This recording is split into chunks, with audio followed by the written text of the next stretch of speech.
Zisun is an excellent surgeon at Songshan Hospital. That day, he personally handled a very complicated surgery. For 8 straight hours, he gave all his mental and physical energy, and every move was absolutely precise. Finally, the tumor was completely removed, and the surgery ended in total success. He walked out of the operating room and told the patient's family the results. Standing from afar, director Jin Shan watched that scene and then turned to Shu Zi, showing he was relieved because the hospital had a worthy successor. Shu Zi also confirmed that Zisun not only has rare medical talent, but also has a kind heart. Right at that moment, Jia Qi called Zisun, inviting him to Wuxi for a meal and promising to introduce him to a beautiful girl. At first, Zisun refused. But when he heard Jia Qi mention the party last week, where a girl had noticed him at first sight and actively asked about him, he suddenly remembered Shiguang. That faint but deep memory made him change his mind and agree to go. The next morning, Zisun dressed neatly and, feeling eager, drove himself to Wuxi. On the way, Jia Qi called back, finding it strange because he was never interested in dating before, yet this time he accepted. Zisun just smiled and said he had reached the age where he needed to think about the future. He estimated he would reach Meiyuan in Wuxi in another hour. However, when he was only about 2 kilometers away from Wuxi, an unexpected accident happened. A white cloth suddenly flew up and covered the windshield of the truck in front, causing the driver to lose control and crash hard into Zisun's car. The car flipped over and the glass shattered, and Zisun was thrown out with injuries all over his body, falling into a coma on the empty road. In another place, Shiguang was sitting and reading a book, while Jiang Rui was browsing the news. The screen showed that a key piece of land in Nanjing had just been successfully auctioned to the Yuan Chang Wuxi Group, with plans to build a smart residential area soon. Jiang Rui accidentally mentioned that Shiguang's father had been to Nanjing and seemed unhappy about a previous party, which made Shiguang look confused that her younger brother cared about such news. Jiang Rui just said he saw it while scrolling, then heard the doorbell ring and asked Shiguang to open the door for the tutor. Shiguang only reluctantly went out because she was promised that the cooking and dishwashing would be done for her. But the moment she opened the door, she froze. The person standing in front of her was Zhuang Su, a guy so handsome he looked like he walked right out of a novel. Even though he asked a polite question, Shiguang barely heard him because her heartbeat was totally messed up by that face. 1 year later, in Nanjing, Shiguang sat in a taxi returning to Jiangning University after her internship. As soon as she got out of the car, a group of friends happily ran out to welcome her. Everyone was excited about her return. In the middle of the talking and laughing, Shiguang suddenly saw Zhuang Su walking over, and her heart fluttered once again. Si Jing noticed that Zhuang Su was with Yi Rong and got curious. While Yi Rong just said the two of them met by chance on the road, she said Zhuang Su actively invited everyone out to eat to celebrate. He had received an acceptance notice from Huaya Bank with a salary of over 10,000 yuan a month. Shiguang sincerely sent her congratulations. When Zhuang Su wondered why she came back earlier than planned, a friend immediately pulled Shiguang away to excitedly discuss which place to choose for the upcoming party. Sitting in the restaurant, Shiguang wondered why Zhuang Su knew so well that she was originally supposed to return tomorrow. A friend explained that Big Sister's boyfriend lives in the same dorm as Zhuang Su. Maybe Hui is chasing Si Jing again, while Yi Rong and Zhuang Su are close friends and have been neighbors for many years. Those tangled relationships made news spread faster than imagined. During the meal, everyone raised their glasses to congratulate Zhuang Su on becoming the first graduate of the School of Business. Si Jing mentioned that Yi Rong received acceptance notices in both Nanjing and Shanghai at the same time, guessing that she would definitely choose Shanghai. Yi Rong said she had intended to go to Shanghai for a long time, but she just wasn't really satisfied with the previous job offers. Big Sister added that next week at the National Exhibition Center, there will be a large-scale fair, and asked if anyone planned to attend. Si Jing looked at Shiguang and thought that with such good family conditions, getting into big companies in Shanghai wouldn't be hard for her. However, Shiguang said that she wanted to return to Wuxi to work at an accounting firm introduced by her family. Hearing that choice, Zhuang Su could not hide his sadness. A while later, Shiguang finished using the restroom and was about to go back to the room when she was reminded that there was no need to go up anymore.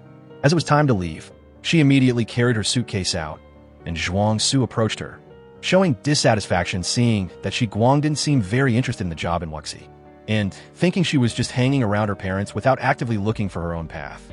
Shiguang coldly said that it had nothing to do with him. As everyone walked out one by one, someone suggested going to a karaoke bar to sing for a bit, but Shiguang refused. Right after that, she got a call from her uncle Jiang Ping, asking why she had come back to Nanjing without telling him. Hearing Shiguang say she had just finished hanging out with friends, Jiang Ping immediately told her to come stay at his house. Shi Guang agreed right away and told her friends to keep having fun while she went to her uncle's house. As she was getting ready to go to the bus stop, Jiang Rui called and asked her to grab his game console and bring it back for him. So Shi Guang went back to the dorm. While she was climbing onto the bed to get the console, she accidentally heard her friends come back to the room, gossiping that Zhuang Su had a sour look on his face all day. Big Sister thought that since he was the organizer, he shouldn't spoil the mood. Then she turned to Yirong and said it was obvious that both she and Zhuang Su had feelings for each other, but neither would admit it. If you two had cleared things up sooner, maybe Shi Guang wouldn't have chosen that path in the first place.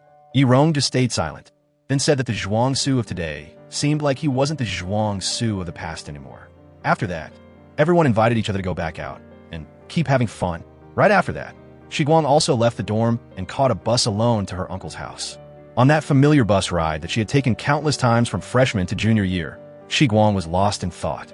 She used to think she would live at her uncle's house until she graduated college, until she met Zhuang Su during the winter break of her junior year. Just because she fell for him at first sight, she moved back to live in the dorms. But after that, she always felt regret. If only she hadn't gone back to school back then, maybe things would have turned out differently. As soon as she got off the bus, Shi Guang saw Jiang Rui waiting. The two of them rode their bikes home together. Seeing her niece come back, Aunt Shen Shu couldn't stop scooping stew, urging her to eat more to gain some weight. Jiang Ping mentioned that Shi Guang would graduate in just a few months and advised her to move back home completely for convenience. Shi Guang used the excuse that her thesis wasn't finished and that looking up materials at school would be easier. Jiang Ping said that if she lived in Wuxi, she could keep her mother company because after the divorce, her mom lived alone and it was hard to avoid being lonely. Hearing that, Shen Shu immediately argued back, saying that every time she called Shi Guang's mom, she was either traveling or drinking tea with friends, living a very free and easy life, not lonely at all. She slipped up and brought up the past. When Cheng Yuan was still poor, had no money, no residency permit, and was being bullied by Fong Ping, Shi Guang's mom only cared about his looks and ability. Everyone could clearly see how things ended up. People change, and he even raised someone else's daughter. Seeing that the story might upset Shi Guang, Jiang Ping immediately told her and Jiang Rui to go upstairs and rest. Then he turned to his wife and reminded her that Cheng Yuan is still Shi Guang's father after all, saying things like that would make her unhappy. And besides, before he went downhill, he used to love his daughter very much. Shen Shu nodded after hearing that and promised to watch her words next time. The next morning, Shi Guang returned to the dorm and heard her roommates buzzing about the job fair. Everyone was eager to go there and find an opportunity for the future. Those stories made her worry endlessly. Sitting in the library, Shi Guang was lost in thought, torn between following her parents' arrangements or finding her own path. After thinking about it for a long time, she finally decided to go to the job fair to try her luck. On the crowded bus, Shi Guang and the other students held their CVs tight, carrying the hope of finding a suitable job. When she accidentally found out that Zhuang Su was also going to the fair, she couldn't help but secretly worry, wondering if he thought she was only joining the job fair because she was provoked. That thought made her feel both confused and anxious. On the other hand, when Zhuang Su saw Shi Guang appear at the fair too, a joy that was hard to hide rose up in his heart. In a crowded space, Shi Guang was just like the other students, quietly squeezing through the crowd to look for an opportunity for herself. Yirong wanted to submit her resume to the Qing Gui Shanghai company, but couldn't squeeze in, so she asked Zhuang Su to stand in front and clear a path. Later, when she didn't see her friends anywhere, Yirong went outside to check on the situation. Meanwhile, Shi Guang was struggling and still hadn't managed to submit all the CVs she brought. Seeing that, Zhuang Su took the initiative to grab her resumes and asked how she planned to handle them. Shi Guang thought the fair was about to end, so she would just have to wait for next time. Hearing that, Zhuang Su immediately offered to help her take her resume to Sheng Yuan, where a senior who shared the same academic advisor was in charge of recruiting this year. When Qing Ru saw Zhuang Su bring a CV to submit for someone else, she curiously flipped through it and saw the name Ye Shiguang. This name caught Zi Sen's ear, making him immediately step forward and take her file. Qing Ru immediately introduced Zi Sun as Boss Lin of the Investment Development Department, and then introduced Zhuang Su as an excellent student of the business school, only regretting that Huaya Bank had quickly hired him. Zi Sun heard that and wondered why the candidate didn't come directly herself. Zhuang Su explained that it was too crowded earlier, and Shi Guang twisted her ankle, so she couldn't come over on her own. After hearing that, Zisun gave the file back to Qing Ru and left. Zhuang Su turned around and reported to Shi Guang that the file had been submitted. Hearing the news, Shi Guang felt relieved and sincerely thanked him. When everyone was preparing to leave, Yi Rong dug through her bag and realized her phone was lost. The next morning, Shi Guang unexpectedly received an interview call from Sheng Yuan, which was the company Zhuang Su had submitted the CV to for her. This news made Yi Rong jealous, because she had also submitted a resume there, but didn't receive any reply. On the other side, Zisan received a notice that Boss Sheng had arranged for Shi Guang, Boss Nie's daughter, to interview next week. That information made him fall into deep thought for a long time. On the interview day, Shi Guang arrived at Sheng Yuan very early. She had prepared carefully for this meeting, from her outfit to her documents, and even expected answers. However, when stepping into the interview room, the recruiter only spoke briefly, saying that everything was mostly a formality because there were orders from the higher-ups. That made Shi Guang feel both relieved and confused. At the same time, in Sheng Yuan's high-level meeting room, the chairman was presiding over an important meeting. He decided to temporarily postpone the perpetual bond issuance plan. Sheng Bokai, the head of the group, also expressed agreement, thinking that currently cooperating with Yuan Sheng Wuxi Group is the top priority.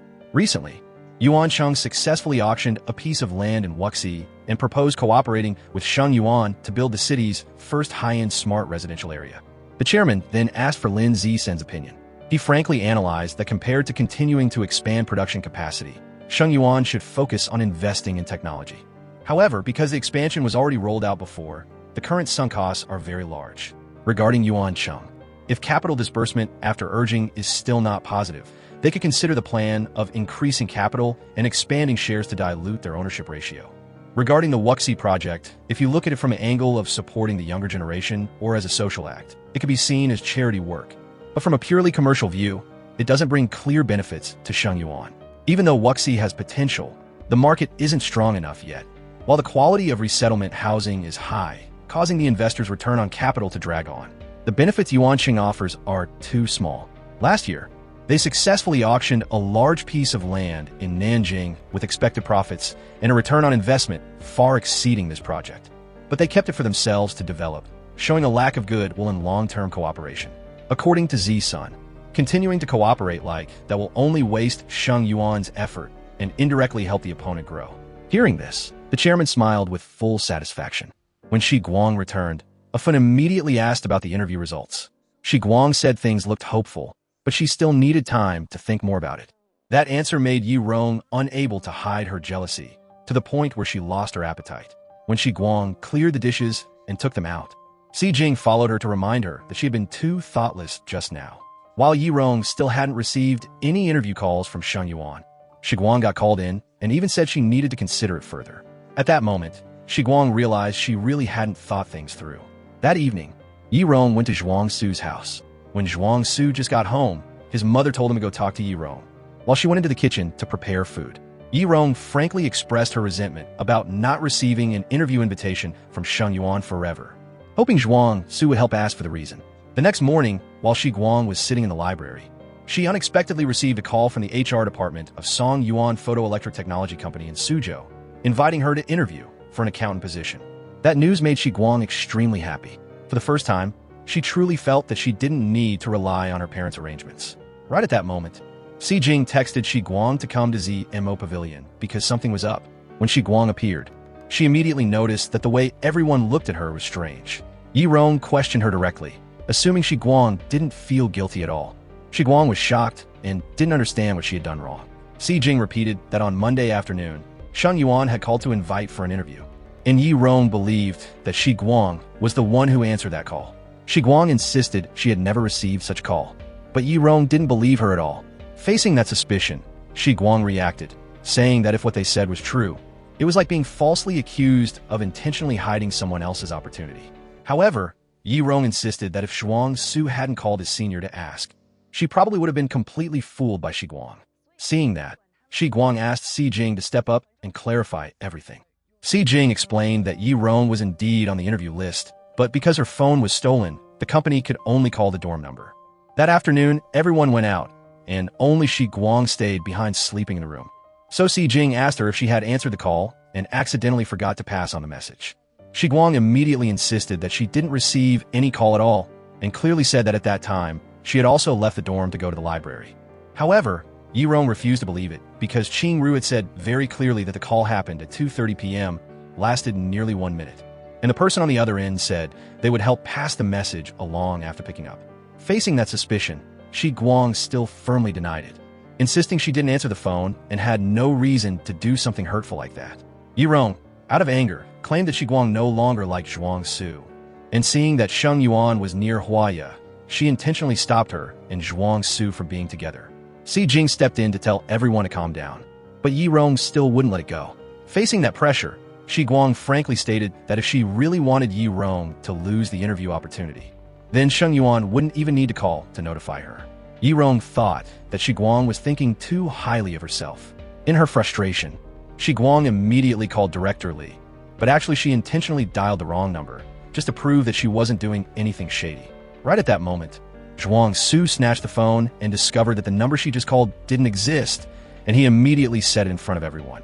Yi Rong became even more sarcastic because of that, thinking that Shi Guang was just putting on an act, but Shi Guang still firmly denied it, snatched back her phone, and left. She walked away with tears falling because she felt so wronged. Before, Shi Guang had asked Yi Rong about her relationship with Zhuang Su, but Yi Rong only said they grew up together and that she herself didn't really understand Zhuang Su. That was why Shi Guang believed Zhuang Su was still single and gathered all her courage to confess her feelings. And even though she was rejected, she refused to give up. It wasn't until Xiao Feng told her that although Zhuang Su and Yi Rong weren't officially dating, the whole department knew they grew up together and their relationship was always ambiguous, that Shi Guang started to panic. She didn't believe it and immediately texted Zhuang Su to ask, but he didn't reply at all. Now Shi Guang sat alone sobbing, feeling that she had been too stupid from start to finish. When she returned in a dazed state, Jiang Rui saw her and teased that she was heartbroken again, and it looked like it was because of Zhuang Su. Shi Guang sadly slammed her bedroom door, threw herself onto the bed, and then suddenly remembered something. The next morning, she went to the library to find a way to investigate and clear things up. Even though she hadn't done anything wrong, Shi Guang was still being misunderstood. Rumors spread all over the school, making her not want to stay in the dorm anymore. Right at that moment, Yi Rong returned to the room, intentionally showing off an early birthday gift from Zhuang Su to Shi Guang, and hinting that sometimes there is no need to be too calculating. Shi Guang just coldly replied that a normal phone like that was nothing worth showing off. Yi Rong argued that even if it was only over 1,000 yuan, it was still a priceless treasure because a sincere person is hard to find. Shi Guang congratulated her and then left. A few days later, Xiao Feng returned to the dorm from her hometown and heard that everyone was blaming Shi Guang because they thought she answered the call from Sheng Yuan Group, but didn't. Tell Yi Rong. Xiao Feng immediately spoke up to confirm that the person who answered the call that day was her, and furthermore, the person on the other end only said they would call back and didn't ask her to pass on a message. After that, Xiao Feng called to explain everything clearly to Shi Guang. The next morning, Xiao Feng invited the counselor and classmates to a party, using that occasion to publicly clarify the truth. She stated clearly that because Yi Rong lost her phone, she missed the interview with Sheng Yuan. But the rumors about Shi Guang intentionally hiding the call were completely wrong. The person who answered the phone that day was Xiao Feng. Because she planned to go to Shanghai but forgot her ID card, she returned to the dorm and accidentally picked up the phone. Right at that moment, Shi Guang also stood up to prove that she had gone to the library that day and returned books on time, with a record and clear evidence. Xiao Feng continued to correct that the Sheng Yuan employee had said they would notify further. But she didn't understand why the company gave a different explanation when Yi Rong and Zhuang Su called back. Shi Guang clarified that because she had been to Sheng Yuan for an interview, she had the HR director's number and had asked him to help check. The results showed that the employee in charge of interview notifications forgot to contact Yi Rong a second time.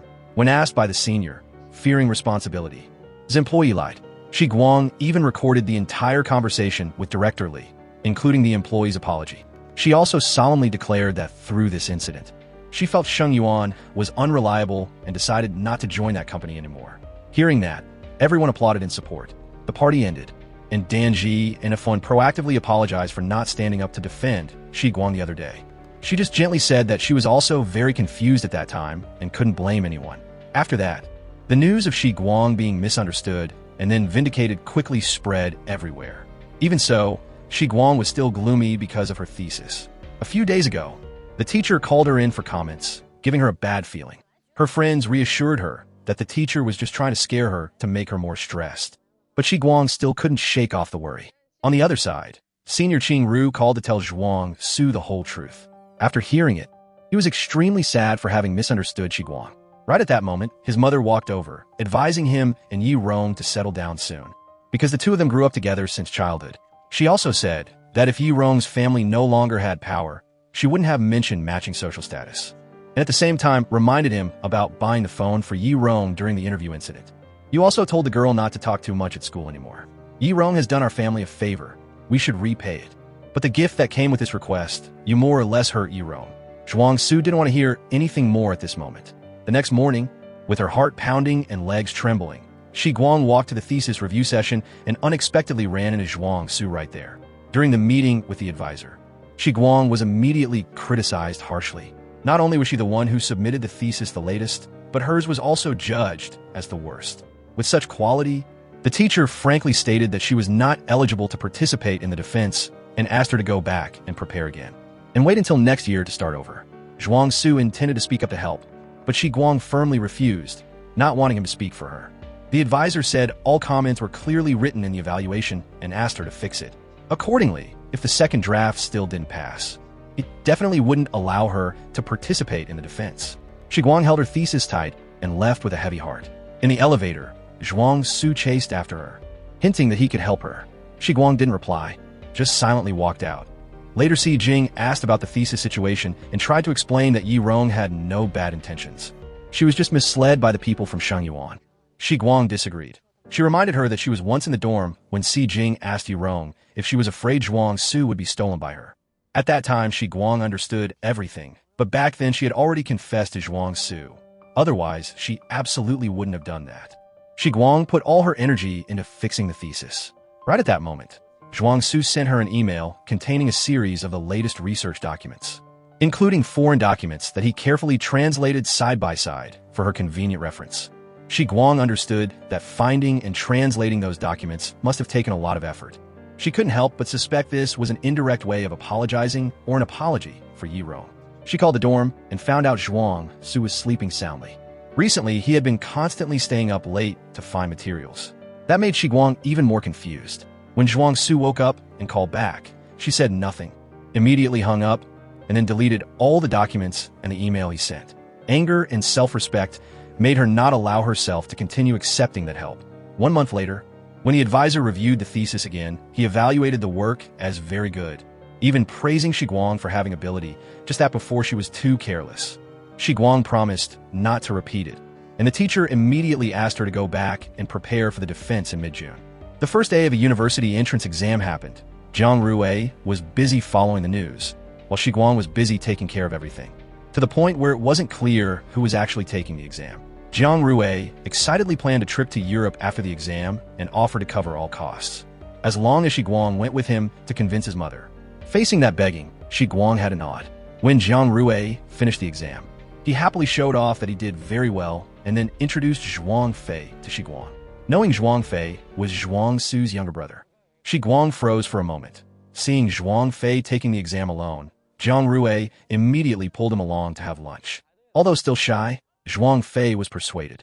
During the meal, Shi Guang noticed his complexion wasn't good. Zhuang Fei said he had a slight fever and was dizzy in the morning, although it got better later. He was still worried the exam results wouldn't be good.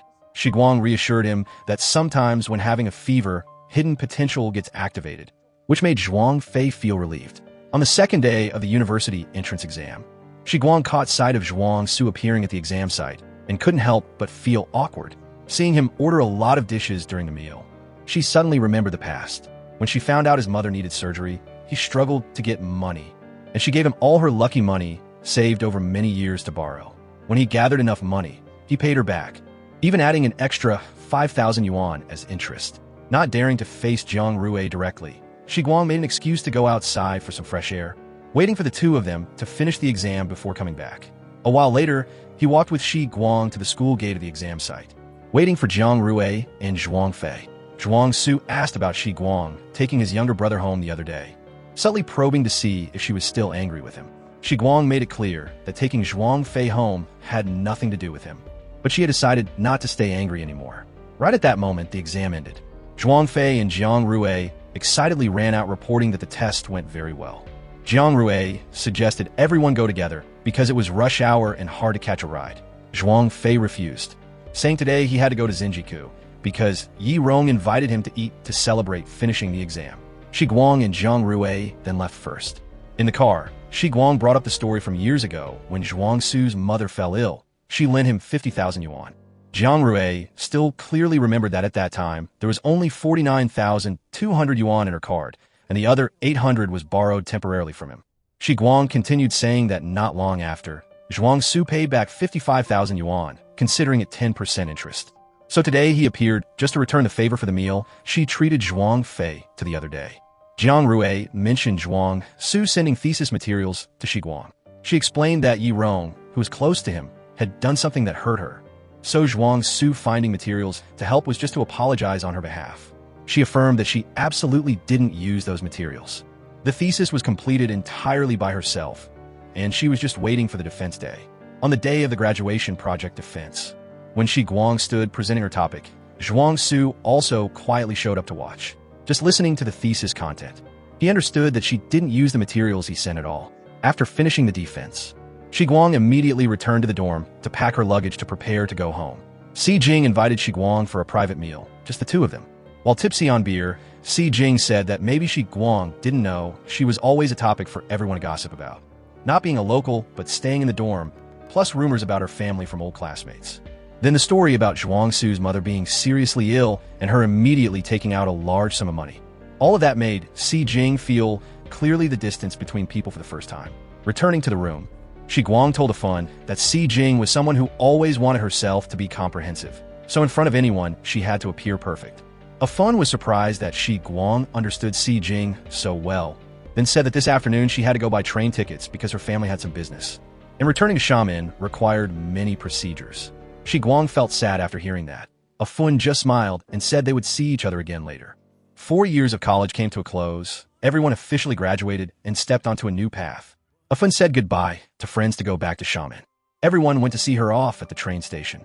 Zhuang Su's group was also there. The farewell was full of tears because Xiamen is too far from Nanjing, and the chance of meeting again in the future became slim. While waiting for the bus back to the dorm, because it was too crowded, Shi Guang couldn't squeeze on. She told everyone to go ahead, and she would wait for the next one. Zhuang Su appeared right then, saying that this was already the last bus.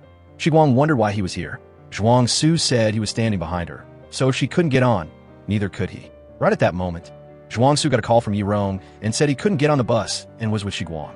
That way of speaking made Shi Guang feel uneasy. She suggested catching another car back, but she only brought a few coins Xiao Feng gave her for the bus. Even though Zhuang Su had money, he still said he didn't bring any and suggested walking with her. On the way, Zhuang Su asked why Shi Guang didn't consult the documents he found. She answered that those documents didn't fit the flow of her thesis. Zhuang Su was surprised, while Shi Guang didn't speak her true thoughts. After walking a bit, she said she couldn't walk anymore. Zhuang Su looked at her high heels, thinking she only cared about looking good and not about walking comfort. Shi Guang explained that she didn't expect to walk that far today, plus this style of shoe is very popular this year. Everyone in the dorm has a pair. And today, Yi Rong also wore a similar type. Zhuang Su said he didn't notice, and the feeling of being judged made Shi Guang pour out her heart. She thought he found her an eyesore, lazy, and spoiled. She told him that when she was little, because her parents were busy, she was sent to the countryside to live with her grandma, but still lived very well. She admitted she was a bit lazy, that it was her nature and she just wanted to live happily without bothering anyone. To her, if there was a bunch of grapes in front of her, she would eat the big one first, because if she ate the small one first, she wouldn't have any interest left for the big one. Zhuang Su said that he used to have a very big grape, but he made it angry and it left. Hearing that, Shi Guang immediately thought of Yi Rong and assumed that person would come back. Zhuang Su was happy because of that sentence, thinking that Shi Guang understood his heart, but unexpectedly she understood it as him having feelings for Yi Rong. That misunderstanding made Shi Guang completely believe that she was truly a stupid girl. Back at the dorm, after hesitating for a moment, Shi Guang told Zhuang Su that if he kept his hair shorter and wore white clothes, it would suit him very well. Zhuang Su happily agreed and smiled as he left, still holding on to hope for the two of them. Right at that moment, Shi Guang stepped out onto the balcony, called him back, and waved one last time as a goodbye to her young love. She told herself that from now on, she wouldn't love Zhuang Su anymore. That night, one person thought about the day they would meet again, while the other looked toward the future. As soon as the exams were over, Zhang Rui dragged his suitcase and forced Shi Guang to go on a trip to Europe with him. Shi Guang was afraid of flying, so as soon as she sat down, she tightened her seatbelt. A past encounter with turbulence had become a fear she couldn't erase. After landing, Jiang Rui dragged her everywhere to go sightseeing. He said that the experience course at Cambridge wouldn't start until next week. They went early because he was worried Shi Guang might get post-graduation depression. So he wanted to change the environment to help her relax her mind. Hearing that, Shi Guang immediately hugged Jiang Rui and sincerely thanked him. She said that over the past few days she had realized one thing. No matter how much beautiful scenery you look at, in the end, you can only pass by and leave, and you still have to turn around and keep walking on your own path. 2 months later, Mrs. Jiang Yun, Shi Guang's mother, was looking at photos of her daughter and reminded her that it was time to get a proper job. A few days ago, the company called to ask if she wanted to start working. Shi Guang said she had received acceptance notices from a company in Suzhou and 2 or 3 companies in Nanjing. But only the company in Suzhou scheduled her to start working right in September. As for the other companies, they said they would notify her later when there was a vacancy. Mrs. Jiang Yun asked which company it was in Suzhou and found out it was Song Yuan Technology. She immediately explained that before she and her husband divorced, Yuan Cheng invested in this company, holding a 49% stake, while Sheng Yuan held 51%, which is why it's called Song Yuan. When Shi Guang was still in Europe, her father came to see her mother, hoping she would come back to work at Yuan Cheng and become a successor. Shi Guang immediately went to the Yuan Cheng group to meet her father. While Niecheng Yuan was discussing business, he received a call from his daughter and immediately went out to see her. He pretended to be angry and asked why she didn't bring a gift back for him after a trip to Europe, and why she didn't come to check out the company, because later on, the company would be hers too. Shi Guang brought out the gift, and seeing the scarf his daughter prepared, Niecheng Yuan happily said he would pay her back 10 times its value, and then asked about her mother. Shi Guang said that her parents had spoken on the phone, but recently her mother had many pursuers, and there was even someone who came from Nanjing to Wuxi. She even joked that her mother might remarry before him. Sheng Yuan immediately emphasized that he would not remarry. His old friend was in poor health and wouldn't live long, and the relationship between him and that person was completely innocent. Shi Guang resentfully blamed her father, saying that he said before that she wouldn't live long. And now that she had graduated from college, she was still hearing the same thing. Are you two playing an endless extension game? Sheng Yuan sighed and said that he had scheduled to meet her today to discuss work. He reminded her that Shi Guang had submitted her application to Sheng Yuan, and now that she was back in the country, she should get ready to start working. But Shi Guang said she didn't plan to go because she felt like it wasn't meant to be. Sheng Yuan said then, come work at his place, since his career would eventually have to be handed over to her anyway. If her mom agreed, it meant she didn't object. Shi Guang looked at her father's face, remembering the memories when the family was still happy and warm. With tears in her eyes, she said that everything used to be good, but now she only listens to her mom. If her mom objected, she wouldn't go, and then she went back to talk to her mother. Hearing that, Mrs. Jiang Yun asked if the relationship between her father and mother hadn't broken down. Would she have gone to Yuancheng to work? Shi Guang replied that she would listen to her parents, but she felt a bit vague and didn't have a firm goal. Mrs. Jiang Yun advised that people with firm goals who persist in achieving them are actually a minority, so she didn't need to be so hard on herself. She didn't approve of her going to work at Yuancheng because she didn't want her to get caught up in a complicated environment, torn apart by the relationship between her parents, but when she was mature enough, things could be figured out later. Shi Guang was advised to go to Suzhou because that was a job she found herself. At the same time over at Sheng Yuan, Boss Song brought Zhuang Su to meet some high-level leaders to make future work smoother. Here, Zhuang Su accidentally ran into Z Sun again. Boss Song introduced the plan that the team had prepared with the lowest interest rate in the industry. Boss Sheng praised Zhuang Su for being excellent, saying that luckily they had this handsome guy today, otherwise he would have been snatched away by others. He also introduced Boss Lin, who was in charge of the investment development department, so everyone could get to know each other. Zisun remembered that manager Zhuang looked familiar. It turned out that half a year ago, when he went to Nanjing for recruitment, they had met once. At that time, manager Zhuang submitted an application to help another classmate, but he didn't know if that classmate eventually came to Sheng Yuan or not. Zhuang Su replied that she had gone to study abroad. Shi Guang arrived in Suzhou and started work at Song Yuan Photoelectric Technology Joint Stock Company. As soon as she arrived at the company, she was led by manager Oh Chi Chi to tour the entire facility. Boss Wu saw Shi Guang and immediately praised her good education, reminding her to try to develop her abilities. He also assigned Oh Chi Chi the task of guiding Shi Guang to get used to the financial system and company rules, and arranging for her to go down to the workshop to practice for a few days to master the work. Right after that, Shi Guang moved into the housing arranged by the company. Here, she got to know 2 new colleagues, Jie from the management department and Wan Yuhua from the marketing department. The two of them enthusiastically helped her unpack her things.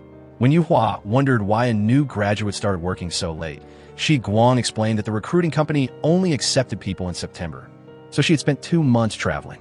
Jie looked regretful and said that if she had known beforehand, she would have also gone out to have fun before starting work. Shi Guang teased that Jie was an indispensable talent for the company, making her face light up instantly, and she immediately invited Shi Guang to go eat. Jie also introduced the company canteen, where if you eat for a long time, a person could gain up to 3 kilos in a month.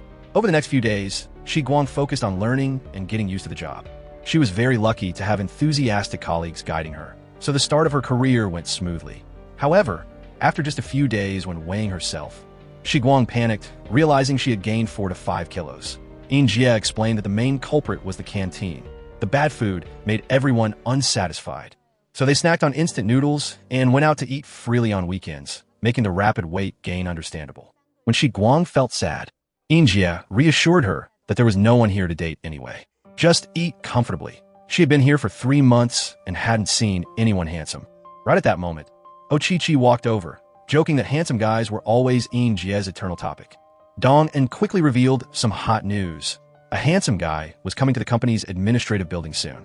A classmate at Sheng Yuan's headquarters in Shanghai reported that Boss Lin, head of the investment development department, was about to be transferred to Song Yuan. He was still single and used to be a neurosurgeon at the most high-end hospital. Hearing about a handsome guy, Jie's eyes lit up. Shi Guang wondered if since he was both a doctor and a department director, he must be middle-aged, which made Jie frown and stop daydreaming. After the meal, Jie invited Yuhua and Shi Guang back to the room to snack and watch movies. However, the internet in the dorm wasn't fixed yet, so the movie wouldn't load. Unwilling to give up, Jie suggested playing rock, paper, scissors. Whoever lost had to take the computer to the office to download the movie. Shi Guang unluckily lost and immediately hugged the computer, running to the office. When she entered the room, everyone had left and only Shi Guang was there alone. She bent down to check the network cable under the table when she suddenly saw someone walk over and turn on a light switch. Shi Guang was scared and didn't dare breathe loudly. Looking up, she saw Zisun standing there, extremely surprised because he didn't understand what she was doing. Shi Guang immediately stood up, cautiously saying that she seemed to have never met him and asked if he surely wasn't a company employee.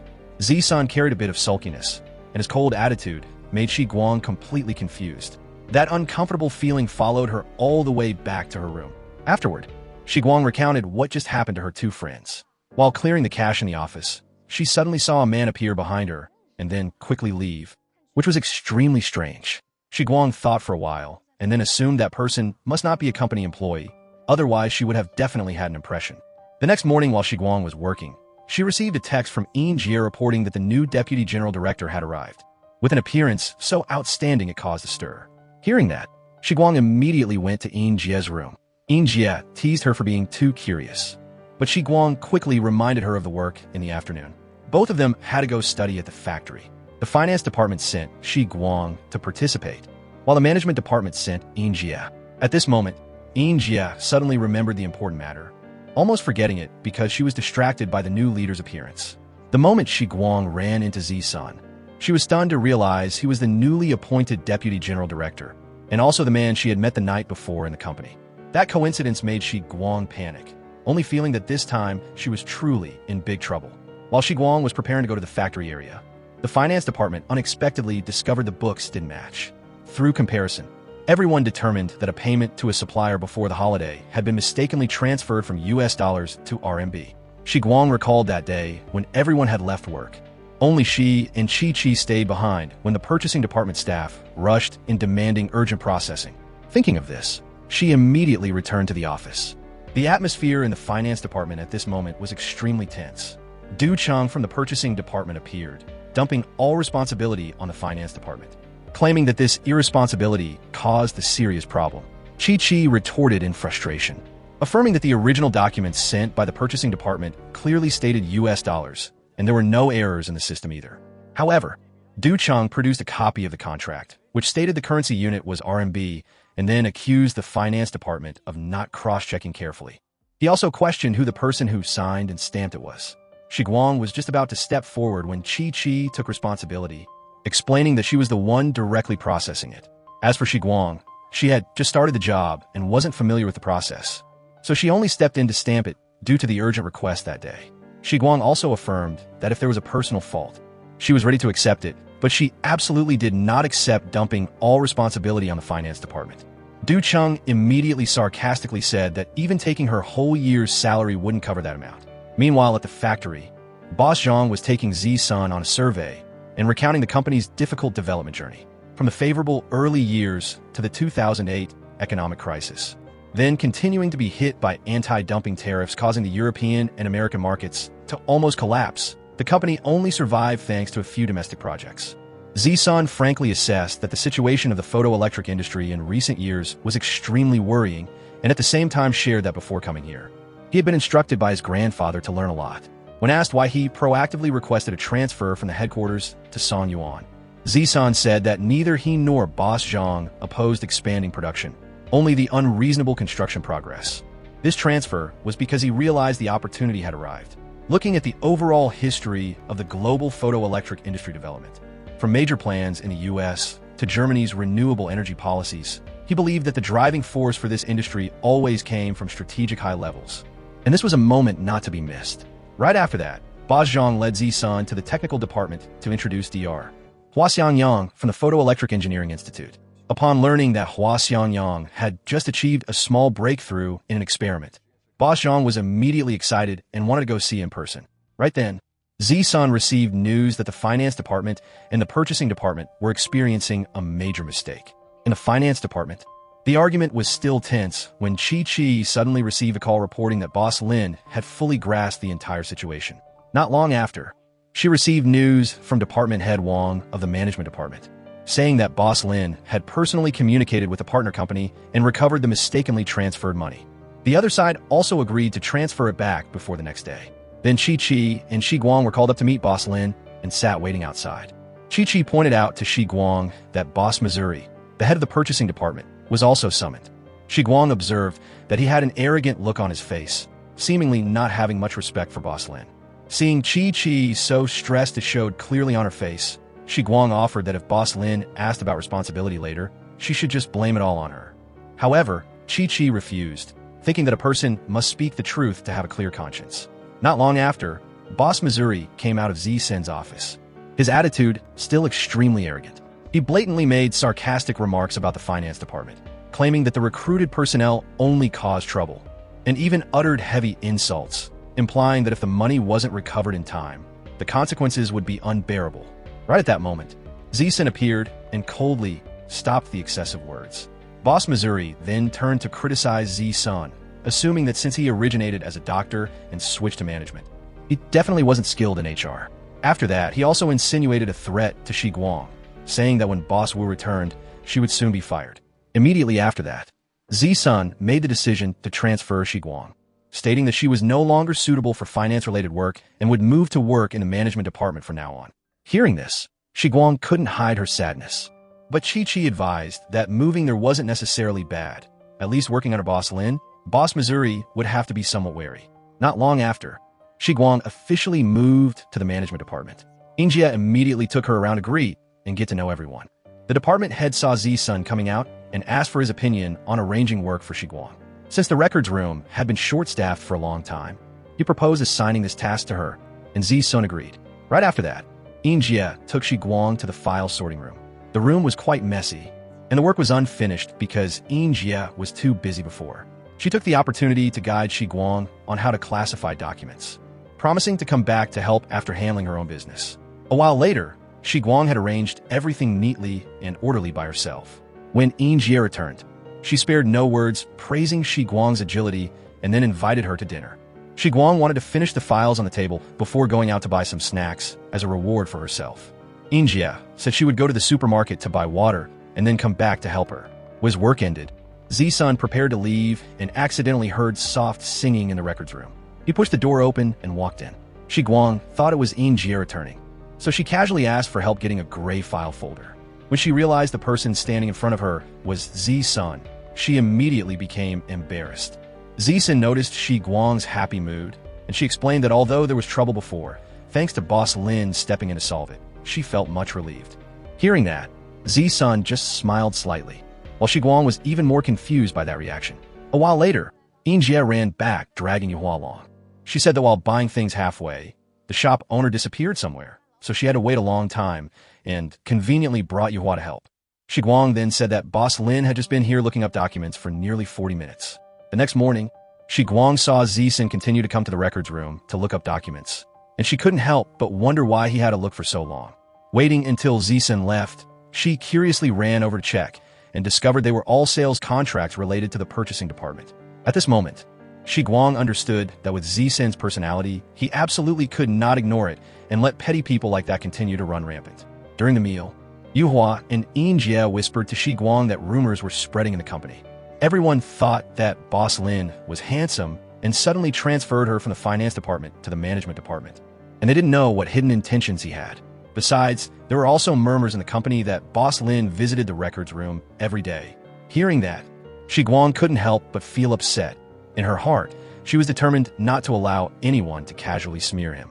The fact that Boss Lin frequently appeared in the records room, as far as she knew, was for a great righteous goal. It was just that she couldn't say it out loud right now. After finishing lunch, Shiguang happily returned to the document room. She carefully classified all sales contracts by year so Zisun could conveniently check them. However, after waiting for a while, she still hadn't seen him appear, and right at that moment, Zisun walked in. Seeing the neatly arranged stack of documents, he showed satisfaction, while Shiguang proactively showed enthusiasm, ready to support finding any document thanks to her good memory. Unexpectedly, right after that, Zisun assigned her a heavy task to conduct external price surveys for the company's 50 products with the largest purchase volume, and at the same time compile full price data for each product from the day the company was established until now. Returning to her room, Shiguang complained to Injie and Yuhua about her unstable fate. On the contrary, Injie looked at the matter in a positive light, thinking that maybe Boss Lin really gave her special attention. Just like familiar plots in TV dramas and novels, where the female lead just enters the company and gets noticed by the boss and transferred to work under him. Shiguang completely didn't believe in that romance novel script. In her heart, she only thought Zisun was intentionally making things difficult. She decided that after finishing this task, she would ask for a few days off. After putting all her effort into completing the work, Shiguang immediately brought the results to report. She used phone calls and emails to survey prices, while keeping her identity secret. Not letting any partner know she was a Song Yuan employee. She compiled prices over the years from many suppliers for each product type, fully entered the company's average transaction price by year, and marked in red the items with a difference exceeding 10%. That carefulness was acknowledged by Zisun. Taking this opportunity, Shiguang submitted a request for 3 days off with the reason of not feeling well. But the request was immediately rejected. She walked out, unable to hide her frustration and resentment. That evening, when Shiguang, Injie, and Yuhua returned to the dorm, the three of them discovered a new employee had moved in. This made Injie wonder, because previously the dorm management department had promised that if there were empty rooms, they would prioritize arranging them for them. The next morning, Yuhua called Shiguang and Injie into the room, saying she had heard that the person who moved into building number 1 the day before was a new employee of the purchasing department and was also a relative of Boss Missouri. This news made Shiguang and Injie extremely resentful. Shiguang immediately wanted to go find Zisun to report it, because Boss Lin's position was higher than Boss Mo's, plus the three of them had nothing to do with the purchasing department, so there was no need to be afraid. However, Yuhua and Injie worried that action would make Zisun think they were unreasonable. Finally, Shiguang proposed writing a complaint letter and she would stand up alone to find him. But Injie didn't agree, thinking that if they didn't go, fine. But if they went, all three must go together. Back in the office, Shiguang patiently waited until Zisun finished the meeting. As soon as she saw him step out, she immediately rushed forward looking for a chance to talk privately. Zisun went back to his office and asked Shiguang to close the door. She reported discovering some arrangements violating company regulations. If not corrected in time, it would affect the general reputation. Even though Injie and Yuhua joined the company earlier, the logistics department prioritized arranging dorm building number 1 for the new employee. Hearing that, Zisun immediately called Boss Dong to his office. After understanding the situation, Boss Dong hurriedly apologized and explained that when receiving the request, he meant Boss Missouri, so the mistake occurred. Right at that moment, Zisun received a call from Boss Missouri. He frankly demanded handling it according to company regulations, otherwise it would be hard to convince everyone. Boss Dong promised to rearrange the dorm, but in reality, there was only one empty room with 2 beds. While Shi Guang's room had 3 people, Zisun decided to let the other 2 move to the empty room, and Boss Dong immediately went to arrange it. Then, Zisun said Shi Guang had once had a real-life experience trip, so surely she wouldn't mind living in a place close to the residence. This made her extremely resentful, so she immediately called Jiang Rui to complain. Jiang Rui thought that since Zisun was transferred from Sheng Yuan's headquarters, knowing about her was normal. He also mentioned the internal situation of Sheng Yuan over the years with fierce infighting. The family head was about to choose a successor, and factions were intertwined, so it was very likely she was being affected. However, Shi Guang didn't believe Zisun was someone who would take out his anger on others for power struggles. On the contrary, she felt he was quite upright and honorable. Hearing that, Jiang Rui just guessed that maybe she had left a bad impression. Shi Guang suddenly remembered crawling under the table and the incident in the finance department, and couldn't help but think that possibility might also be true. When Yin Jie met Shi Guang, she expressed guilt because Shi Guang stood up to solve the problem, while the beneficiaries were them. Shi Guang affirmed that meeting Boss Lin was a personal decision. Moreover, the fact that he frequently assigned work to her made her want to create more work for him too, completely unrelated to Yin Jie and Yuhua. Regarding who got to stay in building number 1, it had to be based on the order of joining the company. If she stayed, it would be unreasonable. After saying that, Shi Guang urged Yin Jie and Yuhua to quickly pack up and move. At the same time, at Huaya Bank, Bosong assigned Zhuang Su the task of contacting Song Yuan Suzhou for appraisal before lending, because a few years ago, Sheng Yuan had invested in this photoelectric company. Yin Jie and Yuhua arrived at the new dorm, seeing that the place was more spacious and even had a fridge and washing machine, so they were extremely excited. Even so, Yuhua was still worried Shi Guang would be blamed by Boss Lin, but she just said she would limit her appearances in front of him. The next morning, Department Head Shin reported to Zisun that Huaya Bank would come for a field survey. Upon knowing the person coming was Zhuang Su, he decided not to receive him and assigned the finance department to handle it. Then he asked about Shi Guang and was informed that the management department was coordinating with the finance department for a general factory inventory. Shi Guang proactively asked to participate, and it would take a few days. Hearing that, Zisun pondered and said nothing more. On the Huaya side, after reviewing Song Yuan's financial situation, Zhuang Su said that in the report meeting, he would emphasize the company's solvency. Boss Wu thanked him and invited him to eat at the canteen, but Zhuang Su refused because he had to rush back to Shanghai for a group meeting.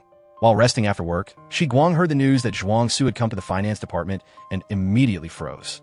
She made an excuse of having work to return to the office, running with all her might, constantly telling herself that it had been a long time since she thought of that person. Thinking time could erase everything. While she was running busily, that image accidentally caught Zisun's eye. Shi Guang suddenly stopped, hesitated for a long time, then decided not to go meet him. Turned her head, intending to return to the factory, but ran into Zisun again. Seeing her leave her position when she was supposed to be at the factory, he assigned her to be in charge of the inventory from now on. Even though resentful, Shi Guang still had to accept. Later, Boss Wu told Zisun that Huaya only sent a young person with a low position who left in a hurry, fearing the possibility of disbursement wasn't high. Zisun thought there was no need to force it with Huaya, because the discussion with the XIN today went very smoothly, the cooperative attitude was clear, and he requested Boss Wu to continue promoting the specific plan. Zisun stood in the office, his eyes unconsciously stopping at Shi Guang's desk, his heart heavy with thoughts. At the factory, Shi Guang was still working tirelessly. While arranging goods, a colleague carelessly dropped a box, hitting her head, causing her forehead to be scratched. In the evening, Yuhua carefully applied medicine for Shi Guang, and Yin Jie didn't forget to remind her to pay more attention to safety tomorrow. The inventory work had been completely assigned to Shi Guang by Zisun, so in the following days, she had to constantly go down to the factory, climbing up and down between the rows of goods, tired to the point of exhaustion. Once, while stepping down the stairs, she unfortunately slipped and fell, her whole body aching. Even so, Shi Guang still tried to run back to the office to submit the week's inventory list, finishing the work before being allowed by the department head to rest temporarily. Returning to Yin Jie and Yuhua's dorm, Shi Guang was so tired she collapsed on the bed, asking her 2 friends to go into the city to buy some food for her. Knowing that the next day, Yin Jie and Yuhua planned to go to Shanghai to play, she also had the idea of tagging along to relax. The next morning, all 3 sat waiting for the bus in a sluggish state. Shi Guang just felt incredibly sleepy. Just then, Zisun drove by and conveniently gave them a ride since it was on his way. Yin Jie joyfully pulled Shi Guang into the car, even though she wasn't very willing, and Yin Jie even arranged for Shi Guang to sit in the front seat. hoping she would take the chance to build a better relationship. Shi Guang was both shy and awkward, reluctantly sitting down. When she discovered her handbag strap touching the gear stick, she hurriedly pulled it back, becoming even more confused. In the car, Injia constantly signaled for Shi Guang to start conversation, but she just stayed silent because she was too tired, and Shi Guang gradually drifted off to sleep. Taking that opportunity, Injia told Z-Sun about the time Shi Guang worked hard on the inventory, from climbing the lift ladder and falling to being hit on the head by components, which made him feel guilty. Arriving at Ping and Temple, Injia and Yuhua called for a long time before Shi Guang woke up. She was just about to stretch and yawn when she suddenly realized Z-Sun was still sitting next to her, so she immediately got out of the car for some air. Injia cleverly explained that Shi Guang got carsick and wanted to get off early. Z-Sun said nothing, just silently drove away. After that, Injia blamed Shi Guang for having a good opportunity, but refusing to say a few words to smooth over the relationship. But Shi Guang showed a clear attitude of not wanting to curry favor with him. Injia then decided that all three would go into the temple together, emphasizing that they should focus on praying to Buddha and not be indecisive. In front of the deities, Shi Guang silently prayed for Z-San to disappear from her life soon. Whether he got promoted or transferred back to the headquarters, as long as he left quickly, that was fine. Leaving the temple, Injia announced the plan was set. The group would go to the Bund for a walk and then visit the city god temple to enjoy all the delicious food. However, upon arrival, seeing that the Bund wasn't anything special, Injia wanted to go straight to the city god temple. Shi Guang suggested changing to Lujiazui, hearing her promise to treat everyone to a very lavish meal, and even saying there were many handsome guys there. Injia immediately changed her mind and happily agreed. In the taxi that was rolling, Injia suddenly saw Sheng Yuan's headquarters and had the idea of hitching a ride with Z-Sin back. After a moment of consideration, Shi Guang decided to tell the driver to stop in front of the Sheng Yuan building. At the same time, at the group headquarters, when the chairman saw Z-Sun coming to meet him, he quickly guessed the purpose of the trip. However, Z-Sun proactively expressed clearly that he didn't come because of the expansion funds for the Suzhou project. He understood, well, that recently the group had continuously bid for land, causing financial pressure to increase. So the timely disbursement for Song Yuan's Phase 3 was already a huge favor. For the missing capital, he planned to find other mobilization plans himself. This time he came to report that shady people had appeared in the purchasing department in Suzhou, wishing to ask for opinions on handling it. Over here, Shi Guang led Injia and Yuhua into a luxurious restaurant. Seeing Shi Guang order quite a few expensive dishes, Injia couldn't help but worry about not finishing them, but Shi Guang appeared calm, just saying to enjoy it slowly.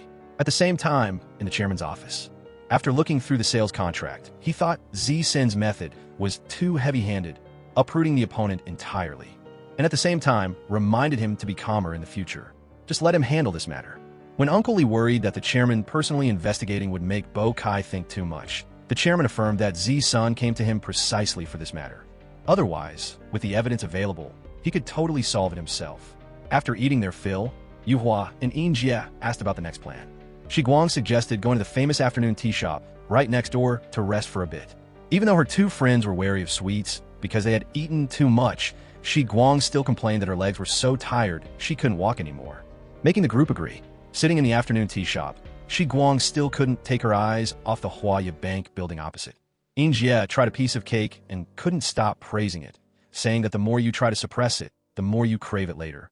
And the more you hold it in, the harder it is to control. Hearing those words, Shi Guang suddenly asked if sudden impulsiveness was something shameful, and if it also didn't mean incompetence. The way Injia compared it to a shock absorption process, moving forward step by step, made Shi Guang's heart suddenly feel much lighter. Realizing that Shi Guang had been looking at the opposite building all afternoon, Injia teased if she saw any handsome guys. Yuhua immediately reminded her that today was Saturday, so even if there were handsome guys, they wouldn't need to go to work. At this moment, Shi Guang suddenly remembered the day of the week and couldn't help but sigh, realizing she had become so tired that her mind had become muddled without her noticing. Even though it was Saturday, Zhuang Su still went to Huaya Bank to work overtime. In the quiet office space, he focused on completing the survey report on the photoelectric industry related to the loan for Sheng Yuan's subsidiary in Suzhou. Qin Feng dropped by and saw the work progress, then revealed that the higher-ups had no intention of disbursing funds, as Sheng Yuan's attitude was currently very ambiguous. Sending the deputy director down to Suzhou looked like support on the surface, but in reality, it was like a form of being sent away. Hearing that, Zhuang Su immediately realized that Z-Sun was present at Song Yuan in Suzhou. Qin Feng also half-jokingly said that Zhuang Su's enthusiasm was because of a beautiful female friend also working there. Zhuang Su just smiled perfunctorily and then quickly left, heading to the tea shop to meet Yirong. Unfortunately, Shi Guang's group had already left the shop earlier. Zhuang Su curiously asked Yirong about the trip to Nanjing yesterday and the reason for returning early. Yirong said because there was a team-building activity the next day. She hurried back right after eating and at the same time gave him a few things his mother sent. To thank her, Zhuang Su invited Yirong for coffee. She wanted to order the strawberry Napoleon cake, but was informed that the previous group of customers had bought it all and taken away all the remaining cakes. Having to choose another dish, Yirong suddenly remembered Shi Guang, because she also liked this type of cake very much before.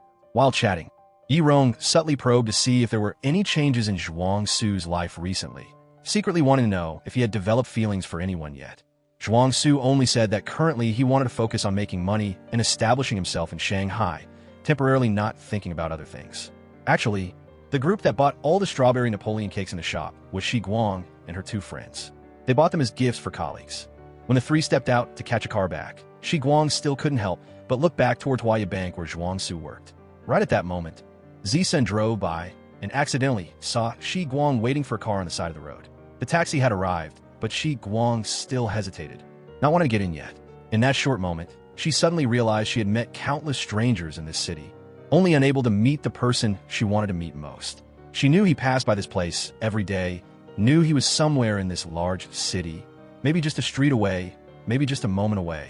However, right now she couldn't meet him, and he would never know that someone had once stood here silently imagining that meeting. Thinking so, Shi Guang sighed softly and got in the car with everyone to return to Suzhou. Meanwhile, Zi-sun went to the hospital to check the condition of his left arm. He said he was still practicing rehabilitation exercises, but by the third movement, his hands started shaking and sweating. The doctor advised him not to rush. Practicing once a day was enough. On the way back, Zi-sun saw a motorbike rushing towards an old woman. He immediately rushed over to push her out of danger. The next day, during a meeting, Shi Guang received news that Zi-sun had had an accident in Shanghai. She was shocked and worried incessantly. Before, she had prayed to the deities for him to disappear from her life quickly, but she didn't expect things to unfold this way, making her feel extremely tormented and guilty. Boss Zhang announced that Boss Lin had injured his leg and needed to rest at home for a while, but someone was still needed to bring documents once or twice a week. Shi Guang immediately accepted this task. She used the excuse of wanting to improve the already bad impression in Boss Lin's eyes, but deep down, it was her way of soothing the guilt weighing heavily on her. Not long after, Shi Guang went to Zi-sin's house to deliver documents.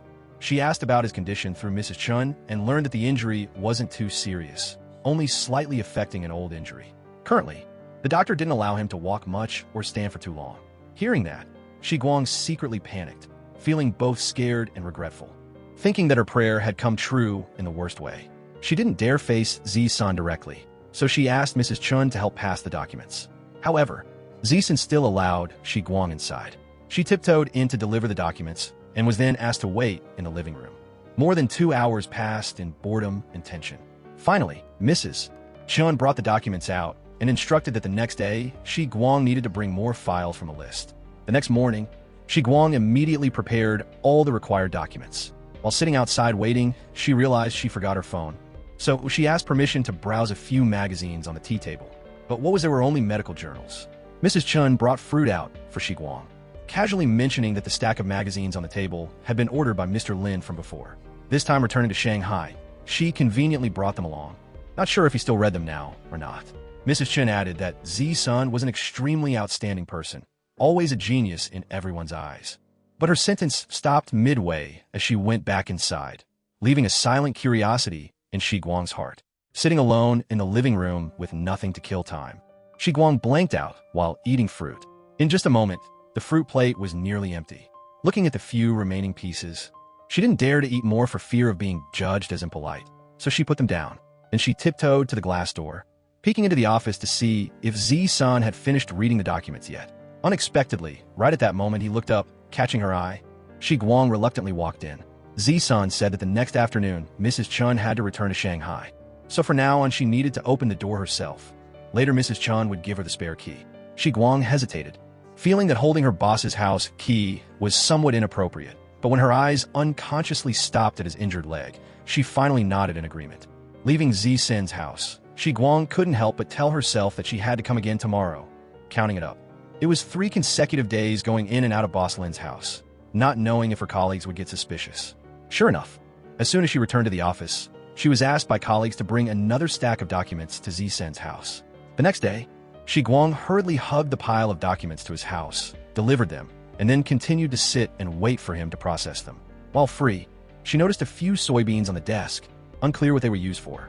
Turning to see his water glass was empty, she stood up intending to pour more. But when she went into the kitchen, she discovered there was no ready water in the house, so she had to turn back and announce she had to boil more. Zisen just silently nodded.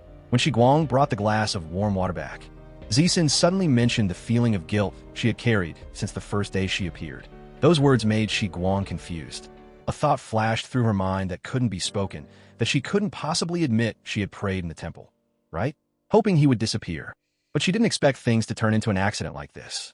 Seeing Shi Guang silent, Zisen mentioned that this was the second time he had an accident. The car accident years ago had almost caused his career to collapse. If this accident could trigger some distant memory in her, he would feel very happy.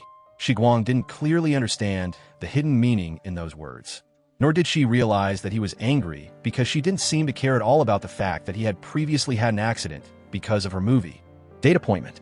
The suppressed emotions made Zisen coldly ask Shi Guang to leave, and at the same time told her to leave the key, no need to come any more later. Shi Guang was bewildered, completely not understanding where she had unintentionally offended him. Returning to the company, she caught the scene of Boss Missouri being taken away by 2 people like a criminal.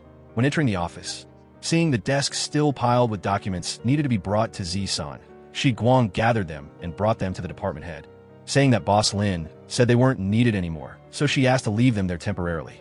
Injures saw that and curiously asked why suddenly the documents didn't need to be taken anymore, or did Shi Guang accidentally offend the boss again? Shi Guang could only admit maybe that was true.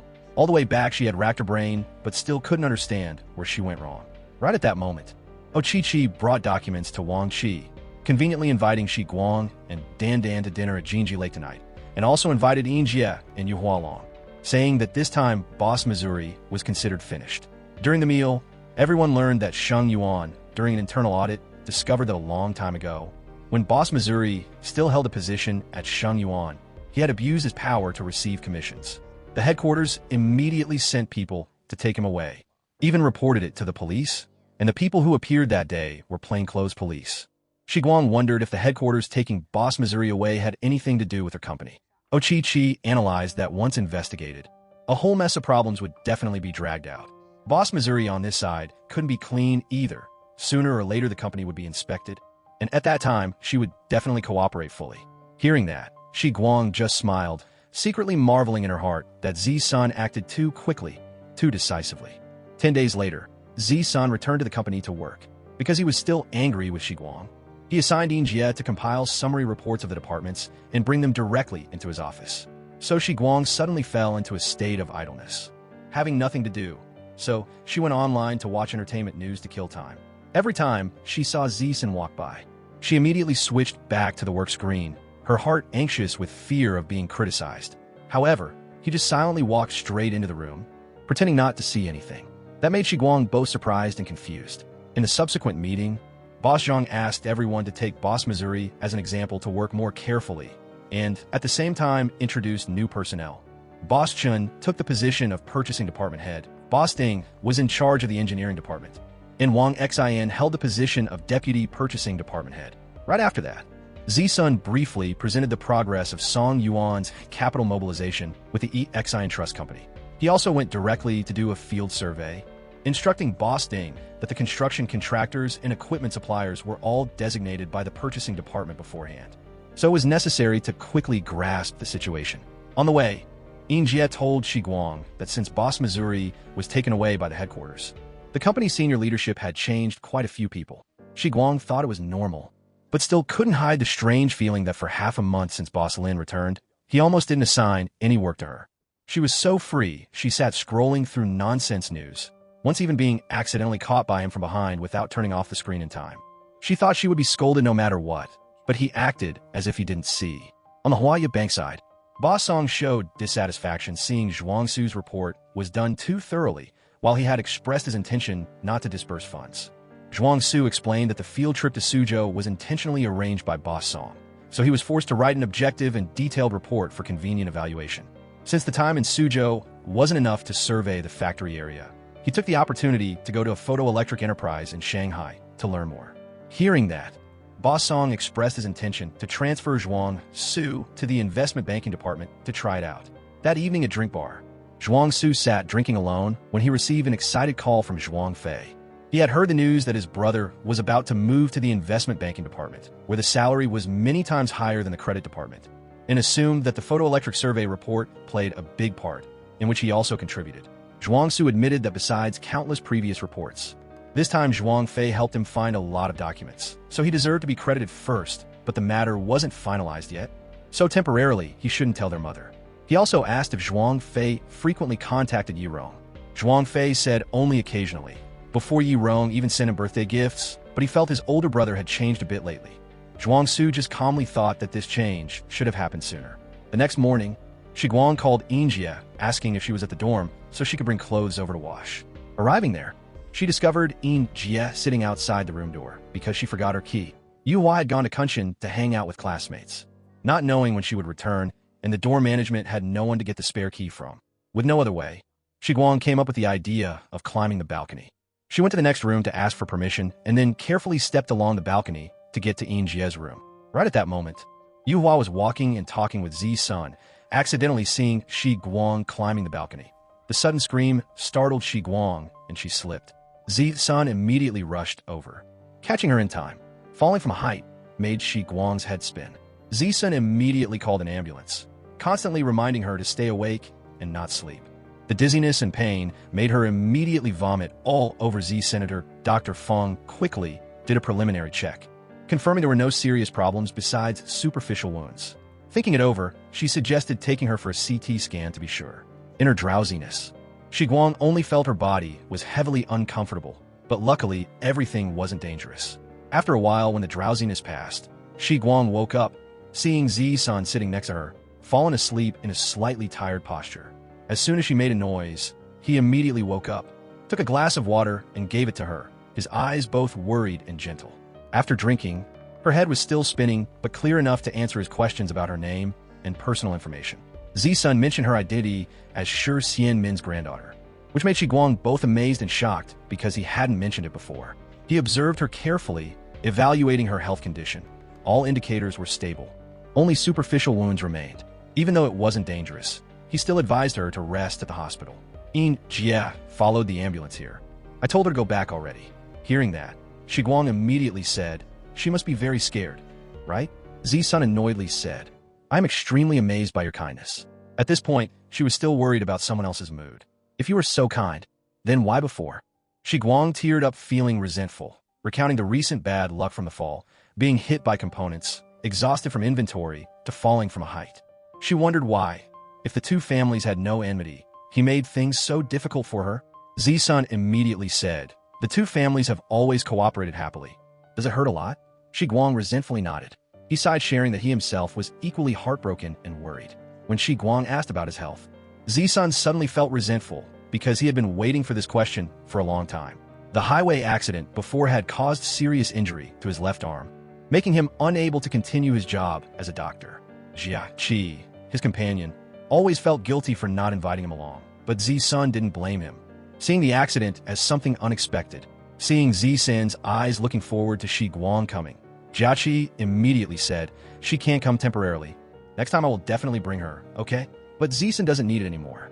Now Zi-sun shed tears and told Shiguang not to cry anymore. I won't treat you like that in the future. The next morning at the cafeteria, Dr. Fong wondered about the relationship between Zi-sun and Shiguang, puzzled why he cared about her so much. Zi-sun simply replied that she fell from a height and, as her superior, caring was obvious. Dr. Fong still suspiciously asked if he liked Shiguang. Zi-sun shyly brought plain porridge to her. Injia and Yu Hua later visited Shiguang, bringing food and recounting meeting boss Lin standing downstairs. Yu Hua said the porridge seemed to be cooked by his helper, making Shiguang both surprised and touched. Injia mentioned that the previous night, all hospital expenses were paid by boss Lin.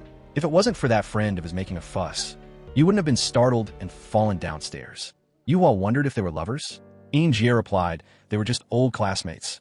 and at the same time reminded Shi Guang not to blame Boss Lin. That night, he took care of everything even though she vomited on him, making her feel both ashamed and embarrassed. After Yin Jie and Yu Hua returned to the company, Shi Guang was alone in the hospital room again.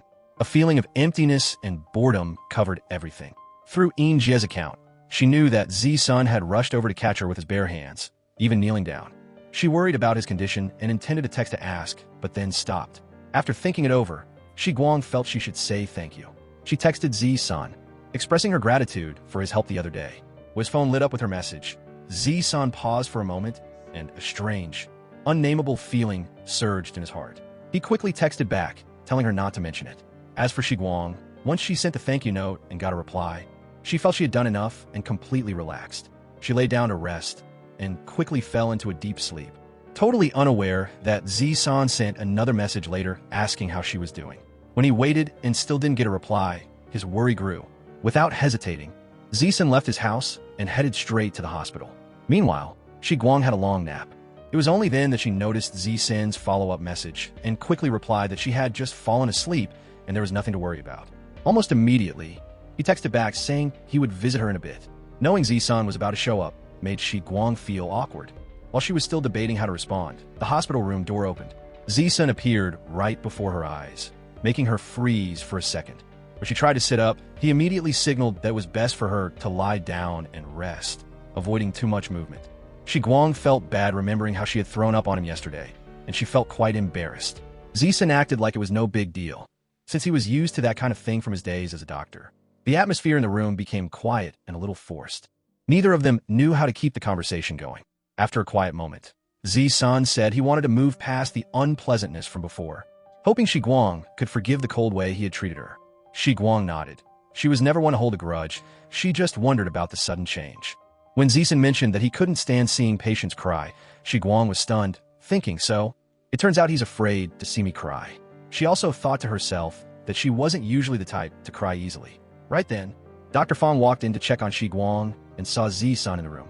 Dr. Fong teased him about staying up almost all night, but still having so much energy, just like his title as the #1 monster back in medical school. After the checkup, Dr. Fong confirmed that Shi Guang only had a slight headache. That was totally normal after falling from the second floor. She just needed rest to recover. After saying that, Dr. Fong and the other staff left. Seeing this, Zi-san also stood up to say goodbye, not forgetting to take the porridge container. The next morning, Zi-san personally brought breakfast to Shi Guang. This made her feel extremely awkward. He explained that he just happened to be passing by, and besides, her main doctor was an old classmate of his who was working on surgery in his specialty, so he was invited to help discuss it. The night before, he had worked overtime until 3 a.m. and then took his vacation days. Hearing this, Shi Guang was totally stunned. Right after that, Dr. Fong and his colleagues piled into Shi Guang's room to talk about the medical case with Z-Senator. That scene made her confused, and she wondered if this was actually a patient's room or a professional meeting room. Seeing Z-Sen focus on analyzing the case with such serious and passionate eyes, Shi Guang suddenly realized how much he truly loved being a doctor. Noticing her look, Z-Sen walked over. Seeing Shi Guang arranging tangerine peels into a Zheng character on the table, he suggested everyone go eat since it was time. Dr. Fong went ahead and invited Shi Guang along. Unable to say no, she had to follow them. And she was surprised because it was her first time as a patient eating with a whole group of doctors. When Yin Jie visited and found out that Zi-san brought Shi Guang's daily meals, she immediately realized something was up. To Yin Jie, it was clear that Zi-san had a thing for Shi Guang. Shi Guang thought if that were true, his feelings were too strange. How could he switch from hate to like so quickly? She thought it was more likely because of that difficult surgery and because he felt responsible for her fall. Yin Jie laughed and asked if Shi Guang understood anything from all that talk. Shi Guang frankly admitted she didn't, which is why she asked for the game console to kill time. Yin Jie noted that her relationship with Boss Lin was much better than before. This is a rare chance, so she hoped Shi Guang wouldn't be stubborn anymore. Hearing that, Shi Guang was curious and wondered if her crying was scary or pitiful enough to make someone change their attitude. Yin Jie just said she had never seen Shi Guang cry before. A little later, while Shi Guang was busy playing games, Z-san showed up again. She told him to just sit and wait because she was on a very hard level. Z-san sat down beside her and watched quietly. Looking at how focused she was, forgetting everything around her, he couldn't help but smile. This was the first time he found Shi Guang so cute. When she finished playing and looked out the window, Z-san was gone. Shi Guang suddenly felt guilty, thinking he left because she was too busy playing. She immediately sent him an apology text.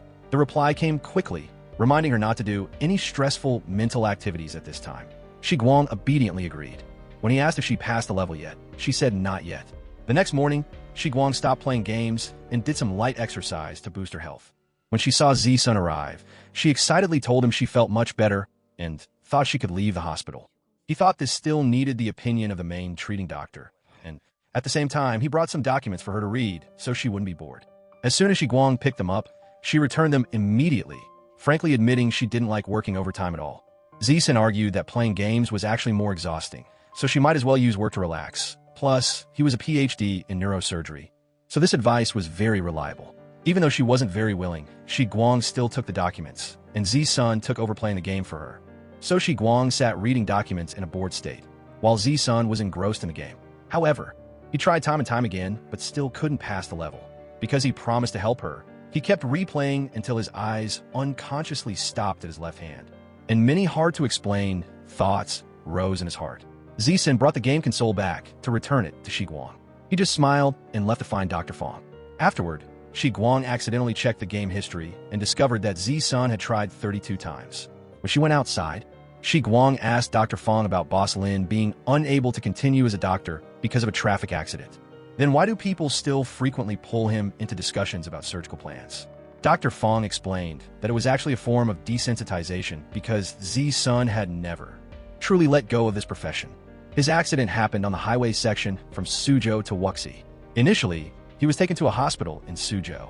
It wasn't until he was transferred to Shanghai that Dr. Fong heard the news. During that time, whenever he was free, he would run to Shanghai, fearing Z-Sun would have negative thoughts. While walking, Shi Guang accidentally saw Z-Sun sitting and playing with some children. A little boy curiously asked if he was a very good doctor and if he had ever performed brain surgery on the boy's father. Z-Sun just smiled and admitted that he wasn't even good at playing video games. While eating with Z-Sun, Shi Guang suddenly realized that she didn't know since when she no longer had that feeling of dislike for Boss Lin as before. During the meal, he mentioned a plan to see a horror movie that was very popular online. Dr. Fong then recounted the story from years ago when he worked hard to pursue a beauty and set a date to watch a movie at his apartment. But unexpectedly, he opened the wrong horror movie, making the other person so scared they pushed him away and left. The story made the whole table laugh. And then Z-Sun reminded Shi Guang that after eating, she should go back to rest early. But she wanted to wait for everyone to go back together because she had something to say to him. This made Z-Sun feel a bit shy, while Dr. Fong just smiled to himself. Right at that moment, the doctors got news about a multi-car pileup on the highway. Dr. Fong got a CT scan from Nan's mom, gave it to Z-Sun to look at, and then hurried off to the emergency room. After looking it over, Z-Sun concluded that there were no serious issues with the brain. Tuberculosis can indeed lead to this condition, but usually, calcification won't turn into cancer unless the TB comes back. Hearing that, the mother and son felt relieved, said thank you, and left. Noticing that Shi Guang was still staring at him, Z-Sun smiled and waited for her to say what she wanted to say. Shi Guang reported that she had finished all the work he assigned and gave him the documents to check. She half-jokingly wondered if she would get a raise for being so hardworking. When Z-Sun said she was working for her own family's company and shouldn't be counting pennies like that, Shi Guang changed the subject and asked him to help her pass level 5 in the game because she couldn't get through it no matter what. Z-Sun agreed right away. He took the game console and focused on playing. Shi Guang quietly sat down next to him to watch. Seeing how skilled and smooth his moves were, she couldn't hide her surprise. When Z-Sun prepared to speak again, Shi Guang even thought he was going to scold her and subconsciously brushed her hair back. But he only mentioned that she was about to be discharged from the hospital. Hearing about being discharged, Shi Guang called her mom to reassure her and decline a ride, saying she could take the train back herself. Then, Z-Sun told her about a patient who once fell off the top of a truck, hit his head on a rock, fractured his skull, had a brain bleed, and a ruptured spleen, ending up in the ICU for a whole month. The height that person fell from was even lower than in Shi Guang's case, so she definitely had to be more careful. After hearing that, Shi Guang promised it wouldn't happen again. Before leaving, she thanked Z-Sun for taking care of her. Then, Z-Sun drove Shi Guang back. On the way, it suddenly started pouring rain. Noticing that the direction of the car was a bit strange, Shi Guang felt curious. Z-Sun decided to drive her straight to Wuxi and gave her his phone to find the navigation for the way home. When the car stopped at a red light, he leaned over to enter the password, and the sudden close distance made Shi Guang so shy that she didn't dare breathe heavily. After he finished, Shi Guang gave the phone back and saw Z-san suddenly put on glasses. When she found out that his vision was affected after the accident, Shi Guang blurted out that the accident must have been very serious. That accidental question made Z-san feel more relieved. During the long drive to break the quiet, Shi Guang thought about how Z-san was actually very talented. Since he joined the company, everything seemed to become more energetic. He was serious and excellent at everything he did. Being acknowledged, Z-san smiled slightly. When Shi Guang got home, she didn't forget to tell Z-san to drive back carefully. He nodded with a smile and then left. After days of resting and healing, she officially returned to the company, where her appearance immediately received a warm welcome from friends and colleagues. The department head explained that the department had planned to visit her together, but Boss Lin was worried her condition needed peace to recover. So everyone decided not to come. If the whole crowd had shown up, it wouldn't have been good. Shi Guang just smiled back without any blame. The weekly meeting was held right after that. When Shi Guang appeared, everyone clapped to celebrate her return. Z-san began going over the tasks that needed to be finished during the week. At the end, he mentioned an issue that everyone was more or less concerned about. Recently, there were rumors that the office feng shui was bad. Last month, he was injured, and this month a colleague jumped off the building, which led to all kinds of gossip from outsiders. Z-san announced that this week the whole department would go out for a dinner party, as if to change their luck. He also emphasized that he and Shi Guang would treat everyone this time because both incidents led to the rumors. In her heart, Shi Guang thought the way he said made it seem like the two of them were the source of all the scandals. After the meeting, Injia expressed worry about the cost of the restaurant Boss Lin chose, predicting that Shi Guang would go broke. Shi Guang then asked Injia to guess if she didn't bring her wallet. Would Z-san pay for it all by himself? Injia only needed a quick thought to guess the outcome. The next day, Shi Guang would definitely have to work overtime to make up for it. When Shi Guang and Injia arrived at the restaurant, the smile on her face almost disappeared at the expensive prices and the fancy atmosphere. After eating their fill and everyone finished the meal, Z-san stood up and went outside. Injia reassured Shi Guang that he would pay for it himself, and she didn't need to worry. However, right after that, Shi Guang received a text from Z-san telling her to come to the front desk. When she met him, she found out he forgot his money. Having no other choice, Shi Guang had to pull out her card to pay, looking reluctant because she had just been tricked. However, she quickly thought of a way, considering this money as the payment for the hospital bills he had advanced for her before. Z-san just smiled, acting like the two were even. On the ride back, everyone thanked Z-san for inviting them to the luxury restaurant. He calmly said it wasn't that expensive, making Shi Guang immediately lean on Injia as if she were about to faint, which made him unable to stop laughing. Getting out of the car, she thought while walking, feeling everything that just happened was hard to believe. Before they were like enemies, and now they could become friends, even getting along in a way that was hard to imagine. Z-san sat in the car following Shi Guang's every step. When she turned back, he immediately got out of the car, thinking she forgot something. Actually, she just wanted to confirm that the two had completely made up. After getting the confirmation from him, Shi Guang was curious about the reason he was always annoyed with her before. He only answered that she was too carefree and forgetful. Seeing many people around watching, Shi Guang smiled at him and turned to go back. Injia immediately asked what happened, but Shi Guang just shook her head. She asked him why he didn't like her, and he answered just because she was too stupid. The next morning, at Huaya Bank, Chris presented an investment strategy for new energy, judging this as a good opportunity given the anti-dumping and anti-subsidy policies.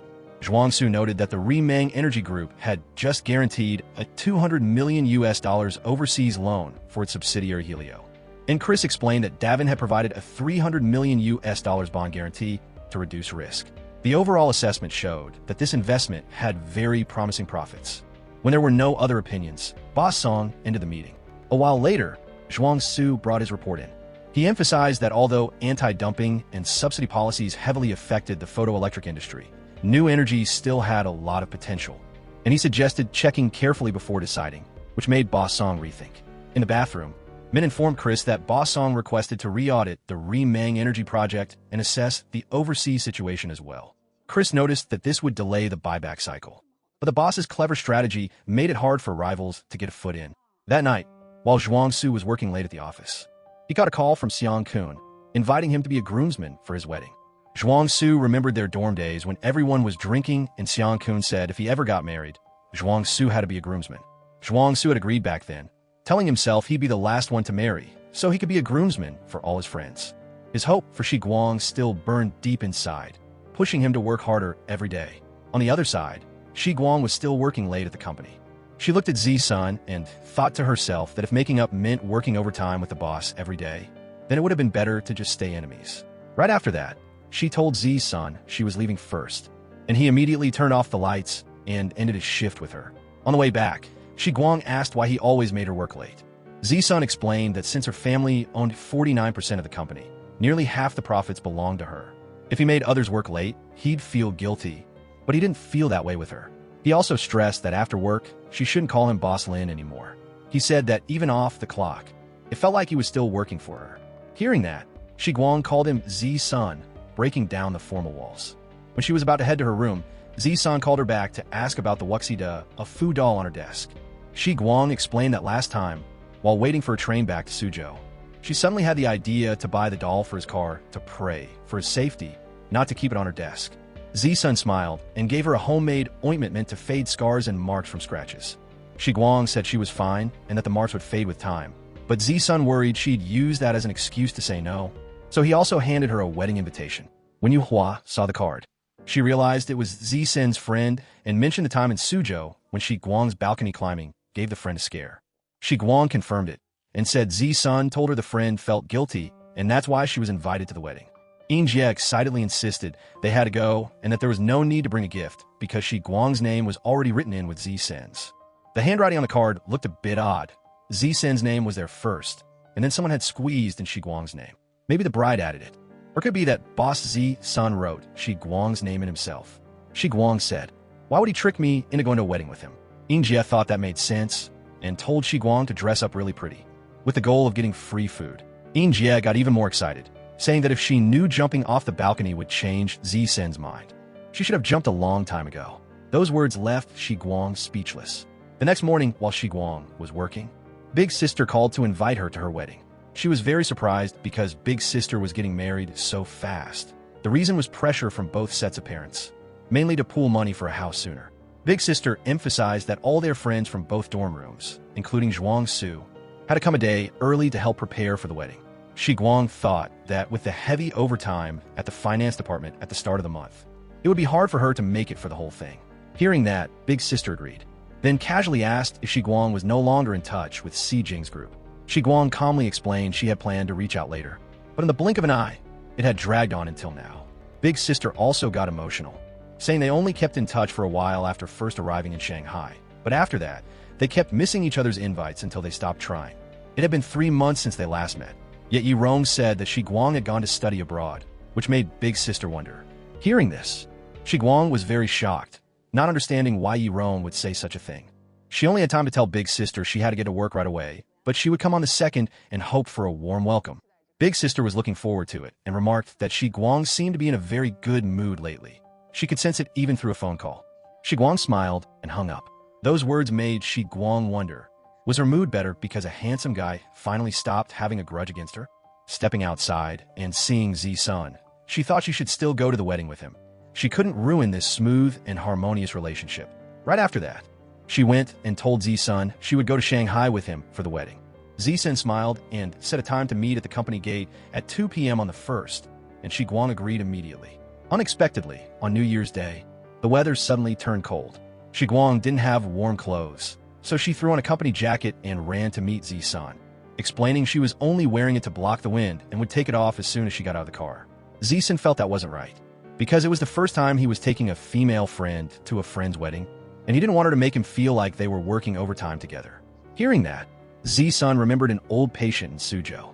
This person was a distributor for several fashion brands, so he took Shi Guang there to take a look.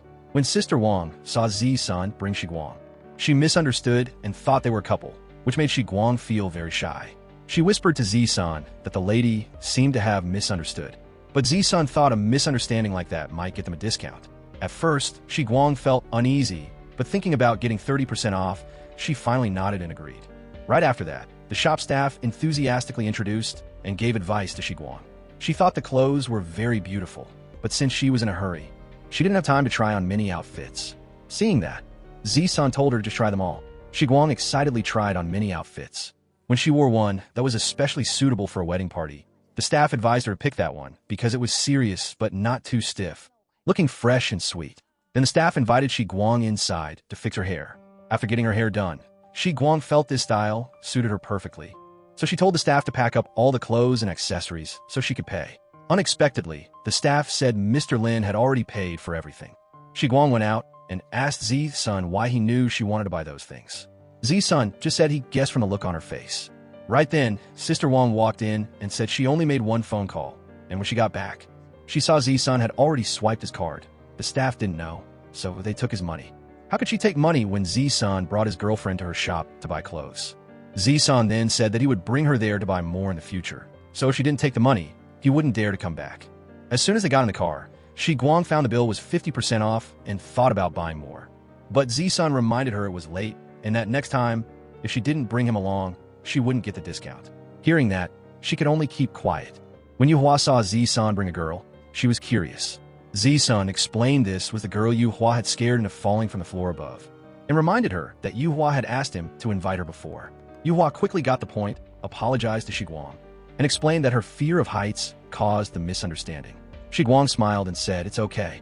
Then Yuhua pulled Zi-sun aside, saying she wanted to apologize, but she didn't expect him to bring Shi Guang. She both thanked him and blamed him for not warning her in advance, which almost gave everything away. Zi-sun thought letting Shi Guang be a little suspicious was also good, but it was a pity she reacted too fast, which made Yuhua annoyed. Right after that, Yuhua said, the teacher is also invited today, so please take Shi Guang to meet him so he can feel at ease. Shi Guang realized his friends misunderstood their relationship, but Zi-sun didn't care, thinking that a misunderstanding was no big deal since he didn't have a girlfriend, and Shi Guang wouldn't lose anything. Right after that, he took Shi Guang to meet Teacher Qin. As soon as he saw her, the teacher asked about the relationship between the two. Zi-sun frankly said that he was still in the process of pursuing her, and they weren't lovers yet.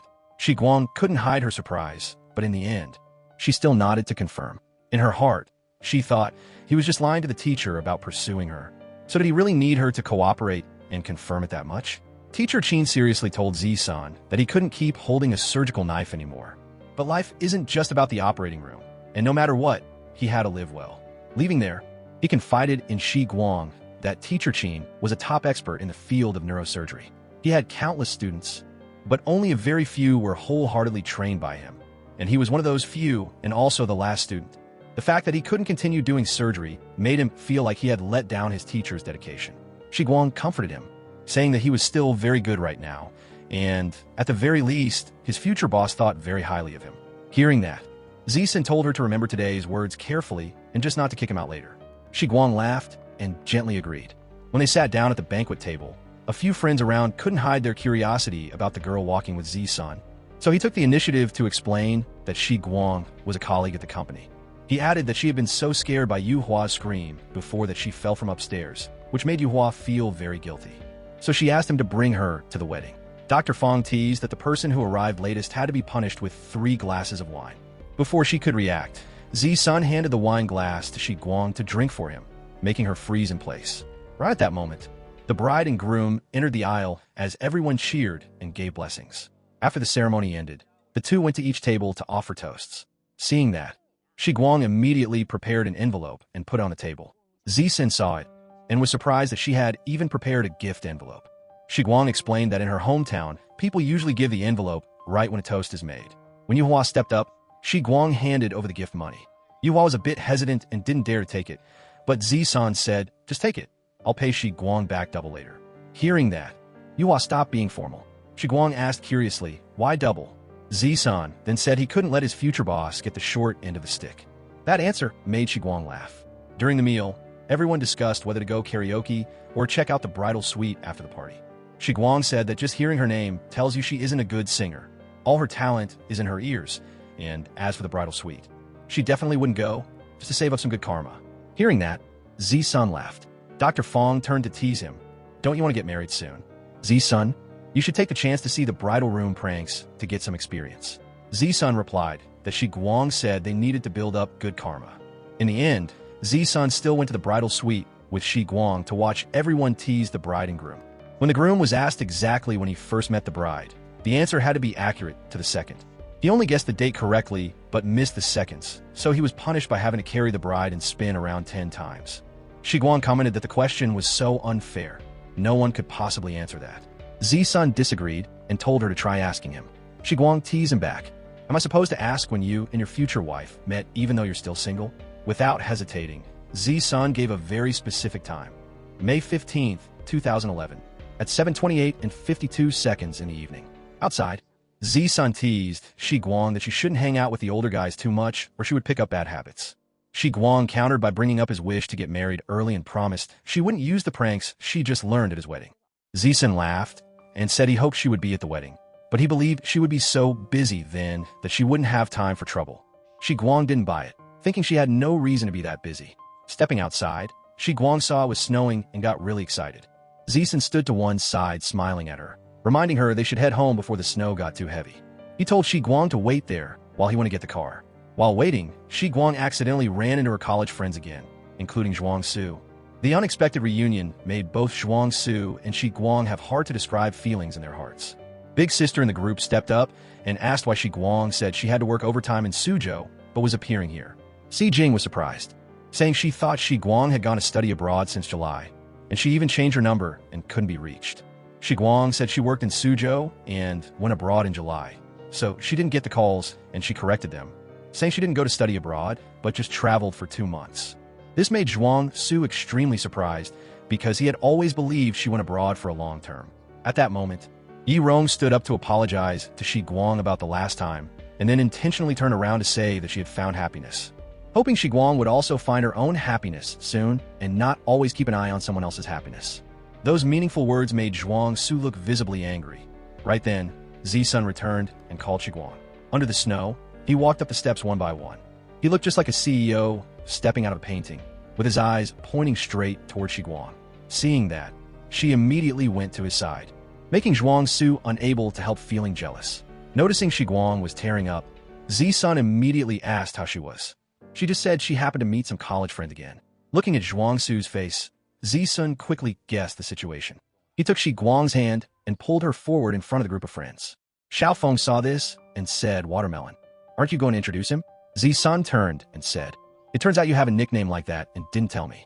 Then he introduced himself to her classmates and politely greeted Zhuang Su. Big sister saw that and asked if the two knew each other. Z-Sun just said that he used to work at Sheng Yuan and met Zhuang Su in a meeting. Big sister immediately teased Shi Guang, saying it turned out she was out with her boyfriend and didn't say so earlier. Z-Sun then explained that Shi Guang was originally supposed to work overtime, but because his best friend was getting married today and insisted on meeting her, he dragged her along. He also turned to Shi Guang and said the car was blocked by another vehicle, and he was afraid she'd wait too long.